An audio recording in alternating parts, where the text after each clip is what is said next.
c'est une histoire extrêmement ancienne, puisque on sait que les hommes pratiquaient l'astrologie dès le début de l'écriture. Le but de l'astrologie, c'est d'expliquer à l'aide d'une carte du ciel le tempérament d'une personne. Il existe un lien entre l'état du ciel et ce qui se passe sur la Terre. On fait encore la différence entre astrologie savante, voilà, celle qui passe par les études, par les livres, par les calculs, par les analyses approfondies, et l'astrologie dite populaire, c'est l'astrologie des horoscopes. On établit d'abord la carte du ciel de naissance, c'est ce qu'on appelle le thème astral ou le thème natal, qui est la représentation du ciel tel qu'on le voit au moment de la naissance.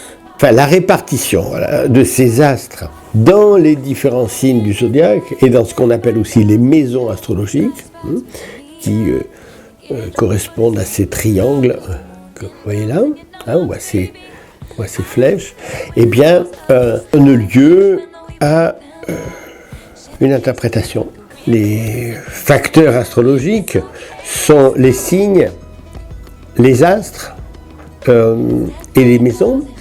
On pourrait comparer cela à une pièce de théâtre dans laquelle il y a une mise en scène, il y a un décor, il y a un éclairage qui crée une ambiance. Eh bien ça, ce sont les signes. Les signes du zodiaque créent une atmosphère, une certaine manière d'être. Les astres eux-mêmes, ce sont les acteurs qui ont chacun une personnalité. Ils vont donc jouer un certain rôle parce qu'ils vont représenter un personnage. Et ces acteurs seront plus ou moins à leur aise pour jouer leur rôle dans tel ou tel signe. Et les maisons, en quelque sorte, ce sont les différentes scènes. C'est l'histoire qui se déroule. L'ascendant appartient au système des maisons. C'est le lieu du ciel qui se lève à l'horizon au moment de la naissance. C'est ce qui inaugure la première maison.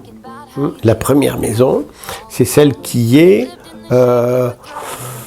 symbolique de la personnalité physique et morale. C'est en quelque sorte l'enveloppe, c'est notre manière d'exister.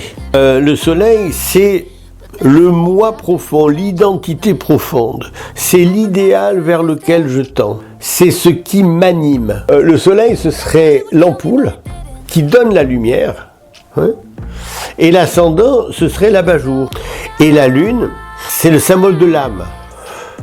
Or, l'âme, c'est la partie invisible de soi qui est en quelque sorte l'intermédiaire entre le corps et l'esprit. Enfin, le corps et cette flamme, c'est là que nous ressentons les choses. C'est l'émotion, c'est le souvenir, c'est la vie affective. Alors, la planète qui domine, c'est Saturne, qui domine votre thème. Ben, il domine parce qu'il est vraiment exactement au zénith. C'était l'astre le plus élevé au moment de votre naissance.